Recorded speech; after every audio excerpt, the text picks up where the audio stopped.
just happened in Ireland. Sinn Féin upsetting the centre-right duopoly, the one that's ruled the country's politics there since, well, way back when. Up to now, the left-wing nationalists, known mostly for their past as the political wing of the IRA. But the troubles in Northern Ireland are long over, and new standard-bearer Mary McDonald campaigned first and foremost on domestic issues like inequality and an acute housing crisis. Why the historic surge? After all, the country has rebounded from the deep recession triggered by the financial crisis of 2008. Its outgoing leader, Leo Varadkar, conveyed an image of modernity as Ireland's first openly gay prime minister, who oversaw the referendum that legalized abortion and won praise for his tactful handling of Brexit negotiations, what with Ireland sharing the UK's only land border with the European Union now. So why did the Irish vote him out? And is it really out with the old at Sinn Féin, where McDonald's predecessor, Gerry Adams, has retired from politics? Could positions now radicalize anew as the Kingdom of Great Britain and Northern Ireland negotiates its future relationship with the European Union? Remember, Sinn Féin still advocates a united Ireland.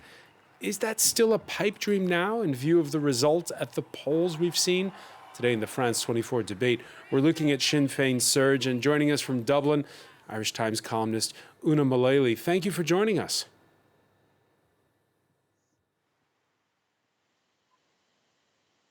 Here in the studio, we are pleased to welcome Grania Dirwan, consultant with a focus on inequality issues.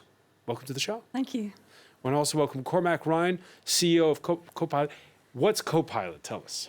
Copilot, it's a company that certifies building quality and performance with the aim of making technical systems work, which is something that often is faulty in buildings. In buildings? Yes. Okay. We're also pleased to welcome back Philippe Cauvet, lecturer in Irish Studies at the University of Poitiers in southwestern France. Good evening. Welcome back. The France 24 debate on Facebook and Twitter. The hashtag is F24debate. 2 election cycles ago, they only had 4 seats in Parliament. Now, after Sinn Féin's best result since, since the first post-independence general election in 1918, the party is in a position to call the shots. Irish people now want an alternative party for government. This isn't a protest vote. This is an expression of deep dissatisfaction with the big two, traditional big two parties here. Our aim is to be in government. Ideally, I would like us to form a government that is entirely new, without the 2 big parties, Fianna Fáil and Fine Gael. So I have started to contact leaders of the Greens, the Social Democrats and so on, and we'll have to establish when the seats are filled, whether that's possible. But beyond that, we will talk to everybody, and what we will not accept is any attempt to exclude Sinn Féin. All right, we'll talk to everybody. Una Mullally, as we speak, we still don't have the final results. How's it looking for her hopes of a left-wing coalition? Well, it's looking very fractured at the moment, to be honest. The latest projections are showing that Sinn Féin might even win more seats than Fine Gael. They're currently at 37 seats. It doesn't look like they'll win any more. The projection for Fine Gael right now is around 36, and for Fianna Fáil 38. So Leo Varadkar is the leader of Fine Gael, and he's been in a confidence and supply arrangement with Fianna Fáil for the last few years, kind of a coalition that wasn't a coalition. Now, even with those numbers, it also doesn't really look possible that the 2 big parties, Fine Gael, Fianna Fáil, well, formerly 2 big, there's 3 big parties now, could actually go into coalition together. The numbers aren't there. The numbers also aren't there for Sinn Féin to go into coalition with either Fianna Fáil, which they may do, or Fine Gael, which Leo says he'd never do, without another group of independents or a small party there. So, whether a government can even be made from this result, it's kind of all up in the air. But I suppose the bigger story is this Sinn Féin surge, this movement to vote left, this generational shift, and this disruption and dissatisfaction with the kind of centre-right post-austerity policies that have been implemented in Ireland, the housing crisis that has been going on, the quality of life issues people are suffering, dissatisfaction with the health service, and just kind of an overall feeling that the party in power, Fine Gael, didn't get it, wasn't connected, and wasn't listening to people when they were talking about the issues around housing, and particularly the really extortionate rents. And Una, even Sinn Féin didn't predict they would do this well. They didn't field candidates in a lot of areas. No, I mean, and this is kind of another remarkable story of it. Sinn Féin fielded 42 candidates. You need 80 seats to form a majority government. They have got 37 so far out of 42, which is a remarkable showing. They were spooked by the local elections last year, which we had, our council elections, where they did very badly. And I guess given, the fluid nature of how the electorate was feeling, they decided to be cautious, not to field too many candidates and see how they go. When the campaign took off, it really took off for Sinn Féin, and it became very clear that they were going to be the party potentially with a mandate. But even going into this weekend, I mean, I thought that maybe they might get 32, 33 seats. So for them to be going near 40 and potentially overtaking Fine Gael is remarkable. This is a historic election. It is quite unique, and it's kind of incomparable. Incomparable. And again, let's pick up on some of the numbers that Una was just talking about. Fine Gael and Fianna Fáil sliding, those two parties that have dominated Irish politics, it seems like forever. So did Labour slide, while Sinn Féin and the Greens made inroads. Peter O'Brien has more.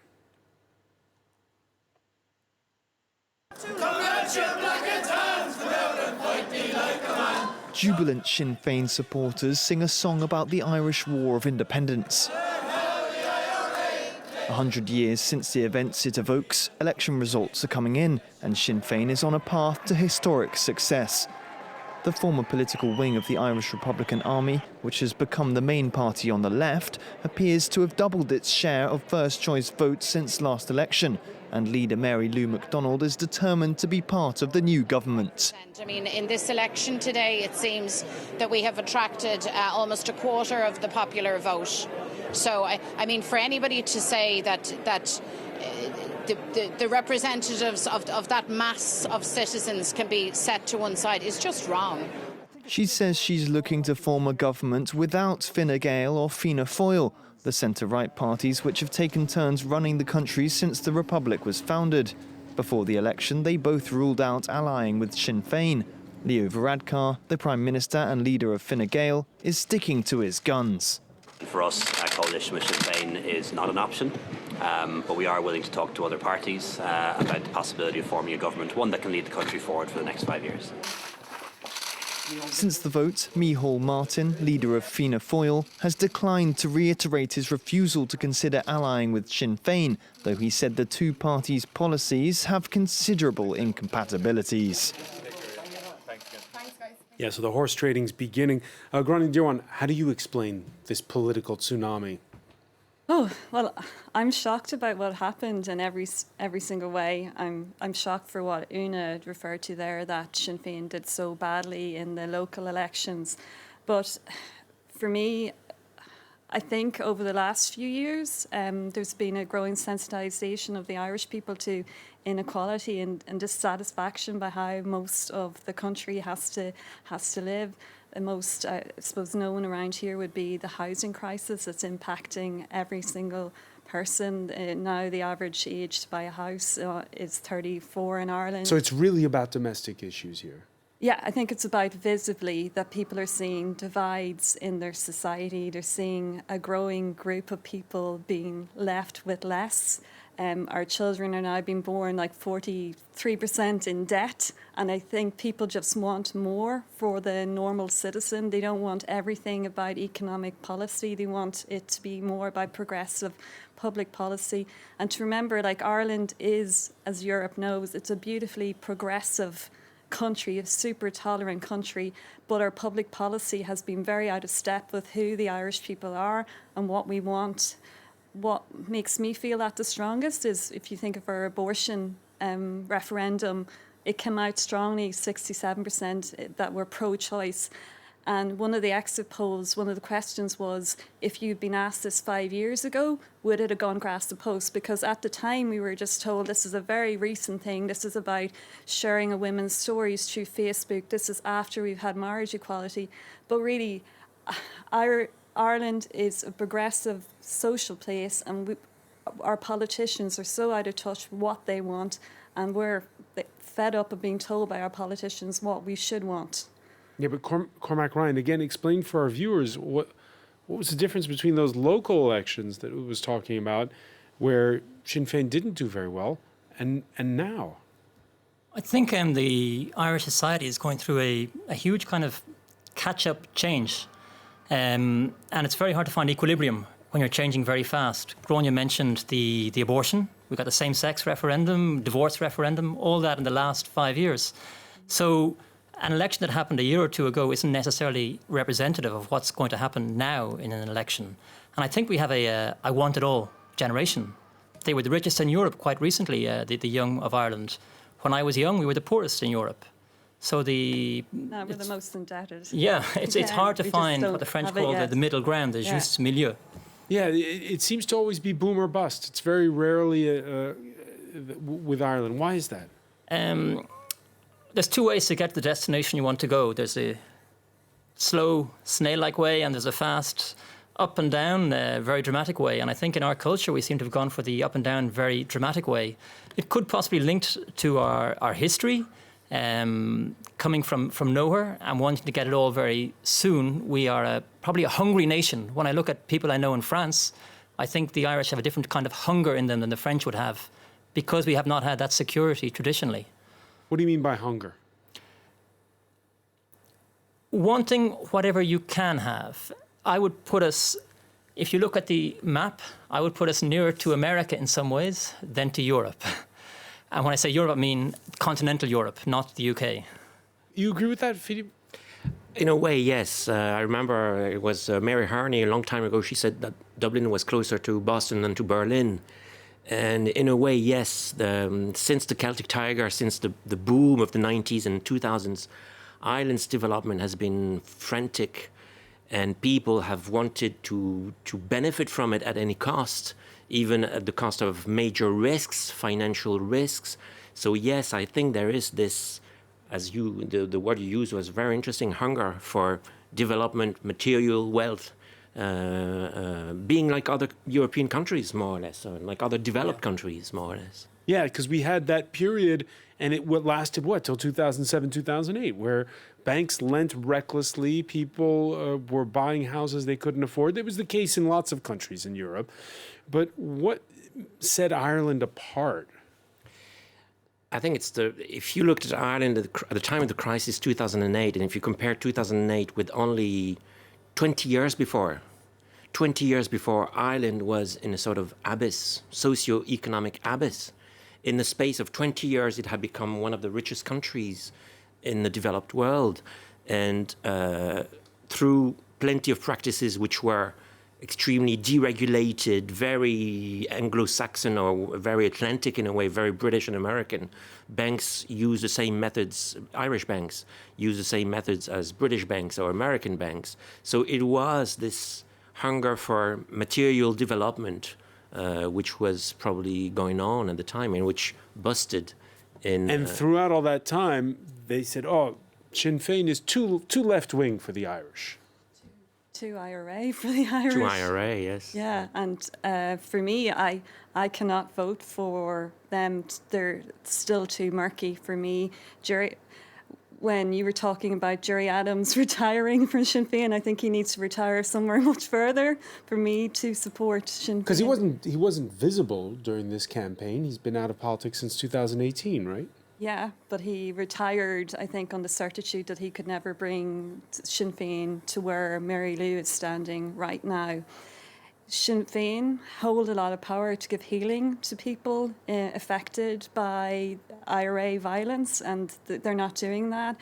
And Mary Lou defends that. She doesn't dissipate from the Sinn Féin position on that. I get that. But it does disfavour her a lot in my eyes. She's not. Her first political family was not Sinn Féin. No, it was Fianna Fáil, and then she got a better job offer when after the Good Friday Agreement, and Sinn Féin decided they could, I suppose, in the Republic of Ireland, start to become a respectable party, for the want of a better word. And you're from a community that's right on the border. Yeah, yeah. And I mean, you remember the days, and Yeah. How do people there feel? Is it split? Do some people? Well, there's always, where I'm from, there is a strong Sinn Féin support. They're the constituency that have pulled in 2 out of 5 seats, so half of their seats are going to it. Over the last 20 years, there has been healing there, and people recognise that your politics are different than your humanity, but humanity should enter into it sometimes where you just don't condone, the past. Right. It's too early for Gráinne Dírewan to be voting Sinn Féin. Your reaction to that, Una Mullally? Yeah, I think it's interesting because I think that that's a conversation that this election has thrown up. While we talk about a generational shift, Sinn Féin is by far and away the most popular party amongst 18 to 24-year-olds. All of those people were born after the ceasefire. But that's not where it stops. They're also very, very popular in the kind of 25 to 34 group and on all the way up. In fact, the only age demographic where Fine Gael and Fianna Fáil are more popular than Sinn Féin is over 65s. So really, I think it's a blend of people viewing them as people viewing the IRA as historical, and also the fact that their policies were tapping into the demands of people. They have a very impressive housing spokesman called Owen O'Brien, who has written books about housing policy.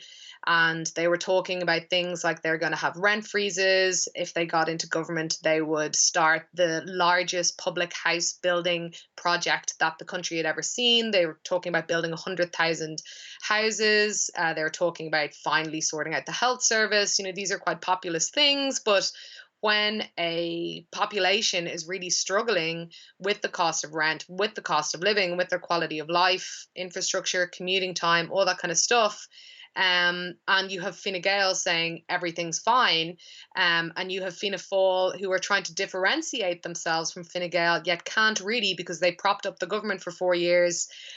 You basically just have this vacuum that Sinn Féin managed to fill, And how Sinn Féin defines itself going forward is an essential question. I'll put it to you when we come back. Stay with us. You're watching the France 24 debate.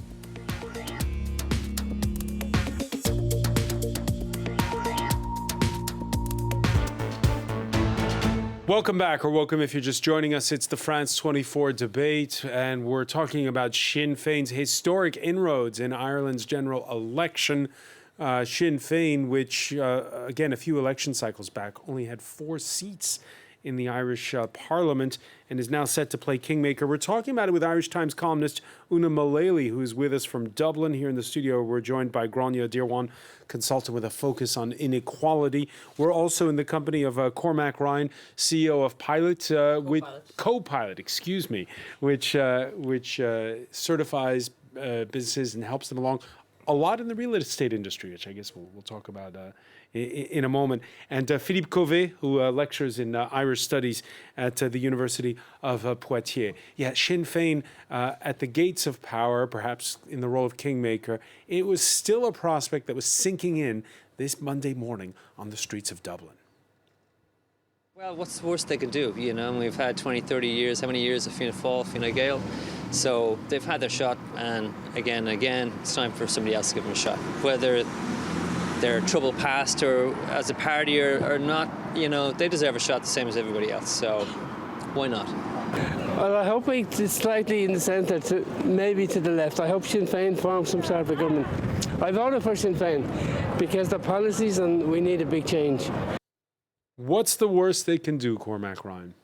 Oh gosh, you're calling on my imagination now. No, but just because we heard. No, yes, but hold on. I we have heard an answer. from Una Yeah. talking about how they put the accent on these issues that matter to people who are looking for affordable housing and the such. You heard in part one of our discussion there from Grania saying how there's still the problem of the past, and are they really beyond their links with a paramilitary group? Yeah, well, that is the issue. I mean, I think of General de Gaulle's phrase, "Je vous ai compris," I heard you. And Sinn Féin in this election, they heard the people. There are problems in Ireland. Housing, Grania mentioned, health, there are real problems. And it's much easier when you've never been in government to challenge those problems and to propose solutions that may not have been properly financed, but that to some extent are credible because you've never been proved wrong as you were never in government. So I think that's where Sinn Féin are coming from. At the same time, two things shocked me slightly on the clips. One is the young man saying, who cares, let's give it a shot. Well, this is our country we're talking about. Giving it a shot is slightly worrying. And number two is Sinn Féin, we talk of them as a political party, but we saw at the very beginning clips of IRA songs, IRA who were killing people, who were terrorists, very recently. So if Sinn Féin really were separate from IRA, OK, we could give them a go maybe. But are they really separate from IRA? That's far from clear. And their power structure also is far from clear. Where are the decisions made? Do you have those kind of qualms, Una Mullally? I think that they are, they're kind of questions that a lot of people are asking, and they're valid questions. With regards to, the person saying, let's give it a shot, I kind of understand that because the conditions with which people are kind of suffering an awful lot, particularly people on lower incomes, for example, in Ireland, they're not seeing the benefits of this so-called booming economy. And so when people can't find anywhere to live or are paying 60% of their income, 70% of their income in rent, I do feel that there are people out there who are thinking, well, actually, we're not really enjoying how Ireland was rebuilt after the austerity policies. And when you look at the development around Ireland... The question from Cormac is, has there really been a changing of the guard? Is it Mary McDonald that's calling the shots? And are people like Jerry Adams right now relegated to the pages of history? Well, I mean, Mary Lou McDonald would say very much that she's the leader of the party and that she does, in fact, that she leads the party. And she has been instrumental in transforming the party. And, Sinn Féin are a long game party. I don't think that what has happened now, that they thought it would come so soon. I think they were in a process of conditioning voters, particularly middle class voters.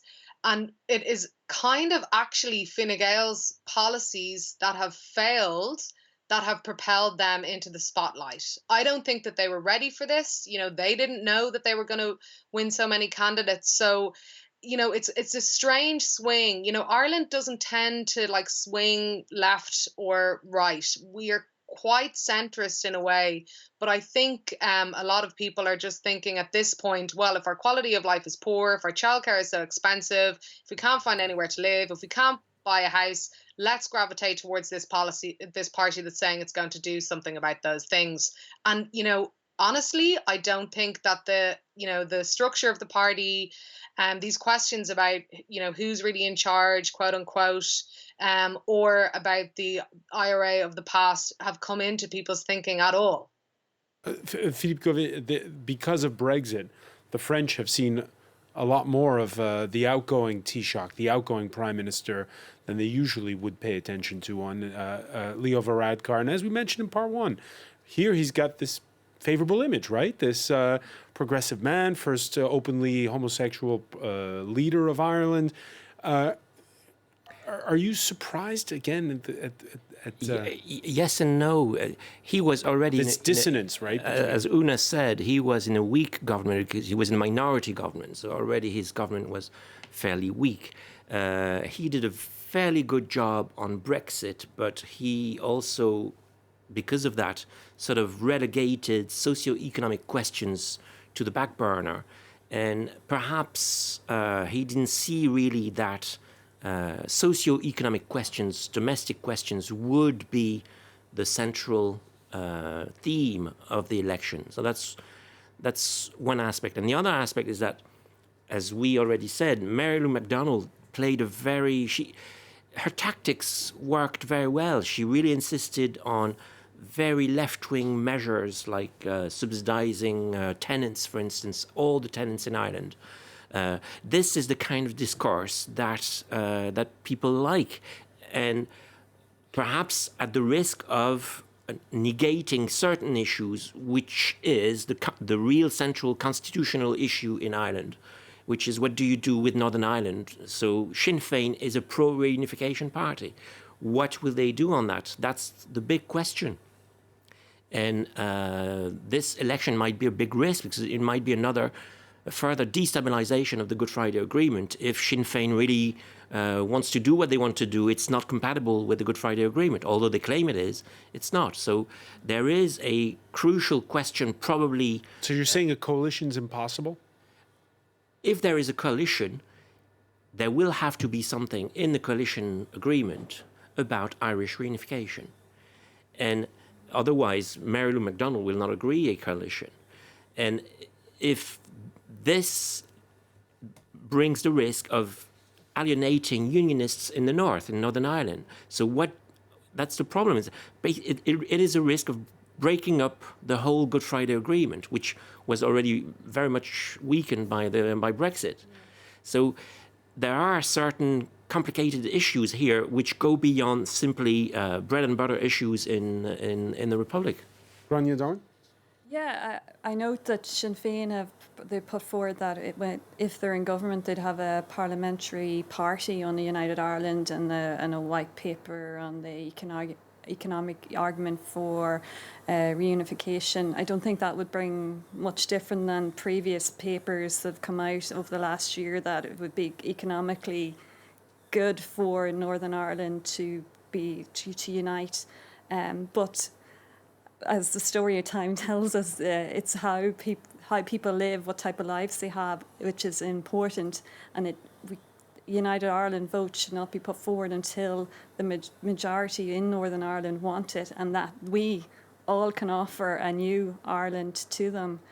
Is it the question we've been wondering, because we were there for Brexit Day in London on the 31st, is it the voters of Sinn Féin that are pushing towards reunification, or was it Boris Johnson when he agreed to this interim deal where they're effectively putting de facto, if all goes wrong, the border in the Irish Sea when it comes to trade? Well, I think what a lot of people in Ireland have shown with their vote for Sinn Féin is that they, it's been done on the expectations that it won't be a Sinn Féin government, it would be a Sinn Féin coalition at the very most.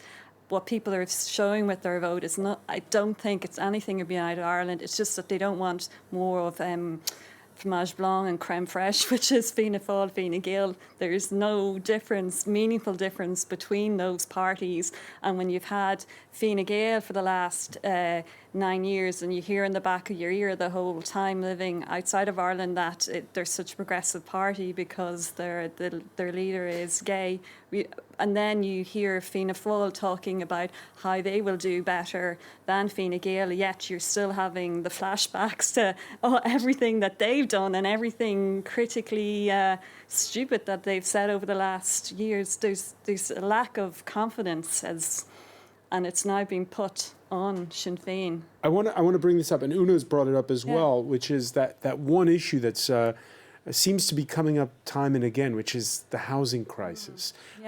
Prices dropped in Ireland after the financial crash. This chart shows housing prices compared to how much people earn, and as you can see, it's not a pretty tale. The problem particularly acute in the capital, where more than a quarter of the population lives.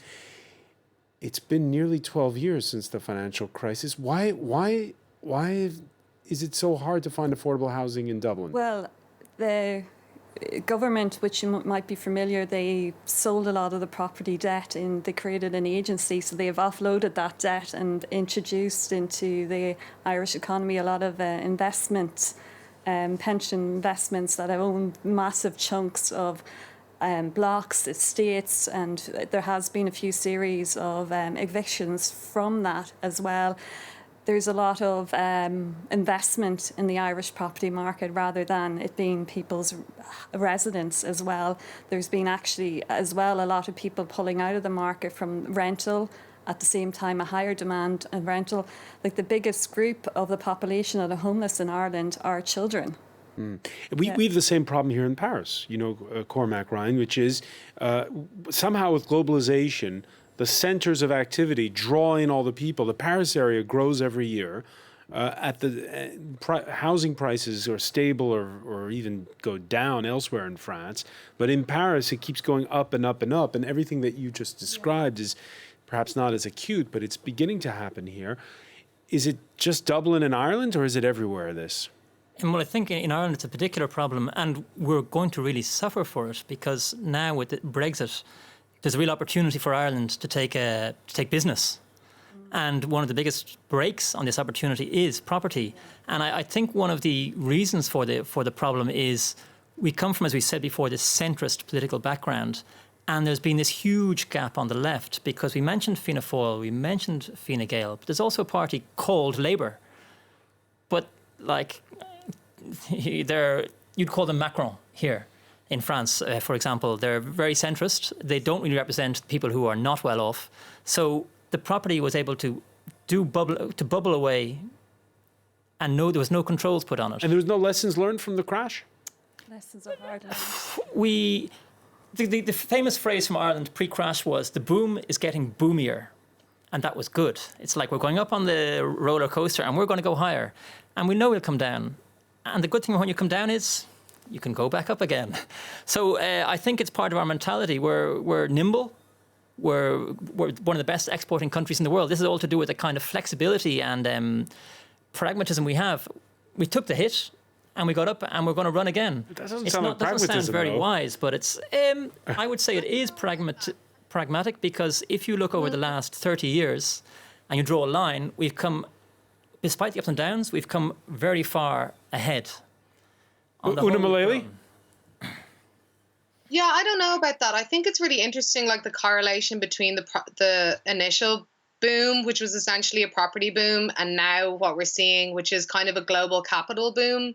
And so there is a feeling that this economy that is apparently booming is kind of out of our hands, right? So you have, a crash in austerity, and then you have the mass kind of selling off of state lands, and you have an influx of global capital, investment funds that are buying apartment blocks that are developing, that are building hotels, that are building luxury purpose-built student accommodation.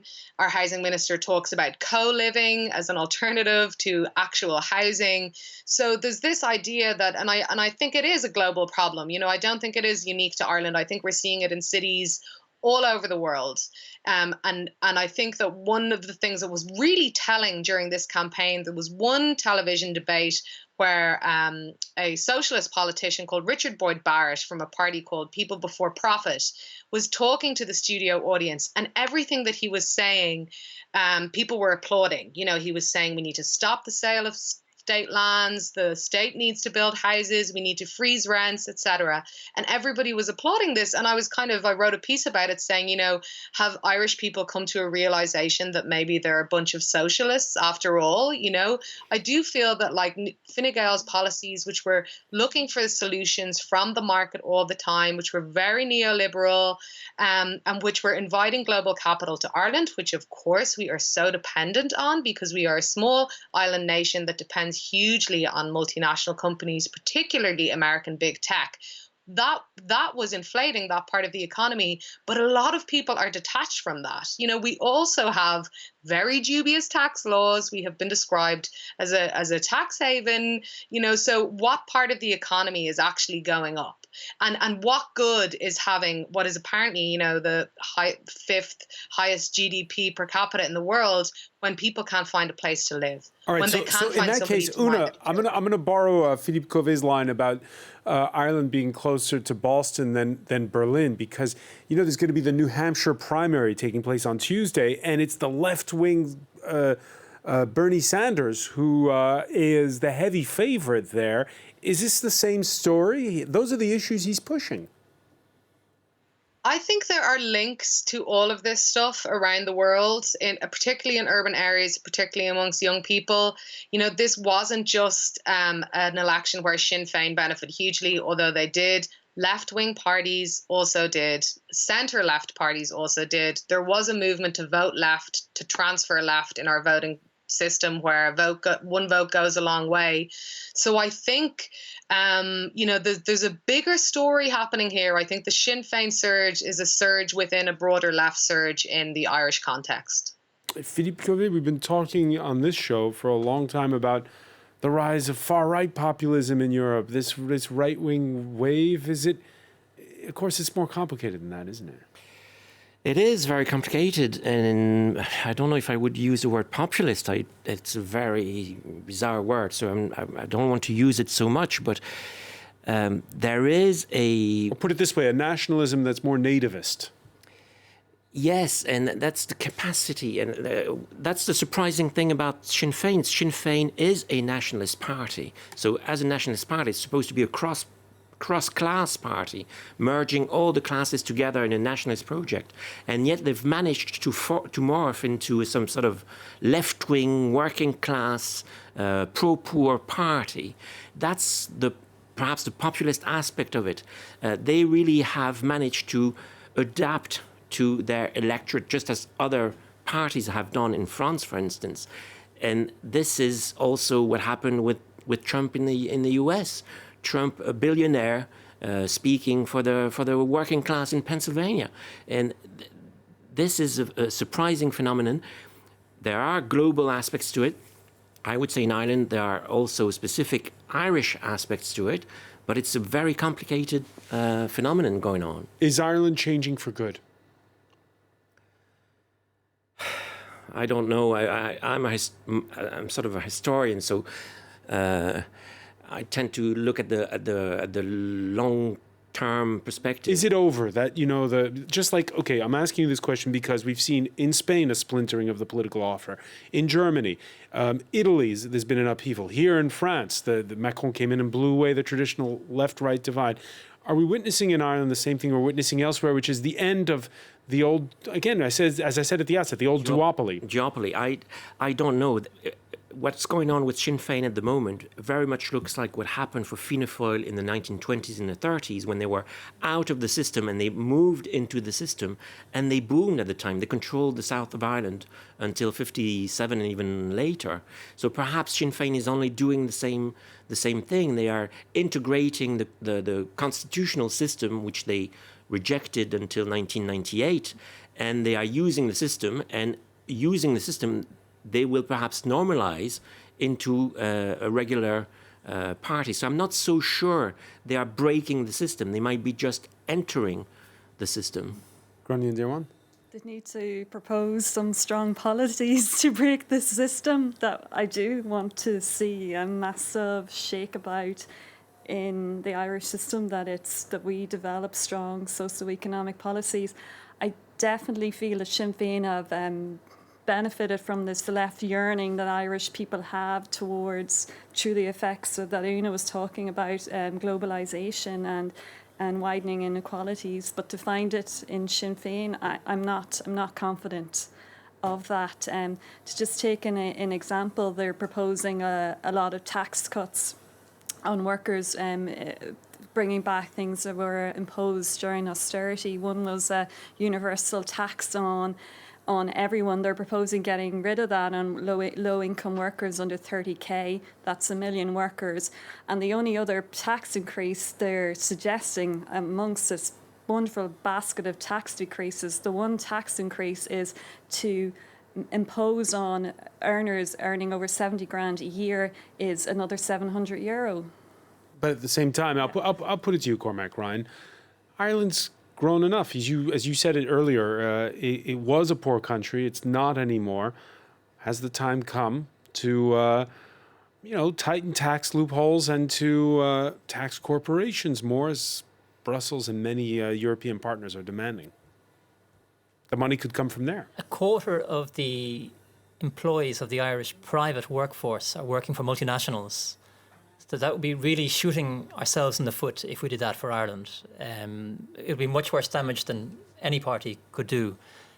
As far as is Sinn Féin entering the game or breaking it, I think it remains to be seen how the government is formed. If Sinn Féin is in opposition and force Fine Gael and Fianna Fáil together, maybe with the Greens, then they are really changing the game, because it'll become a kind of two-party system, maybe left-right to some extent. If they go into coalition, we will see, but that mightn't be such a game changer. Finally, there's this Monday. We've talked a little bit about it, but it is important what happens in the north of Ireland. Scotland's First Minister making the rounds in Brussels. We can show you images of Nicola Sturgeon, who paid a call on the European Union's chief Brexit negotiator, Michel Barnier. She again made the case for a second referendum on Scottish independence. What's your reaction when you look at those images, Cormac Ryan? In terms of what's the future for the United Kingdom of Great Britain and Northern Ireland, and what's the future for the Republic? Our future, we hope, is within the EU. Certainly Ireland won't be voting to leave it. Scotland would have a similar wish, but they're in a more difficult situation. You mentioned earlier Boris Johnson. What is going to happen with him? How far is he going to give freedom to the different parts of the UK? So what happens to Northern Ireland? That remains to be seen, but particularly if there's puppet masters pulling the strings in Sinn Féin, and Sinn Féin are in government, there could be things that are against the interests of the Republic of Ireland that happen, but at the moment it's impossible. Would a united Ireland be a bad idea? I think it would be a bad idea in the next several decades, because I'm not that old, and in my youth, the Troubles were still there. In 2007, a guy was murdered, Paul Quinn, and this is after the Belfast Agreement. These aren't people who have proved their credentials as far as peace goes, I think, to some extent. Una Mullally, you agree? I don't know. It's a really hard question, because I think questions of United Ireland are for people who are living in the north, you know? I think that it's a time for calm heads.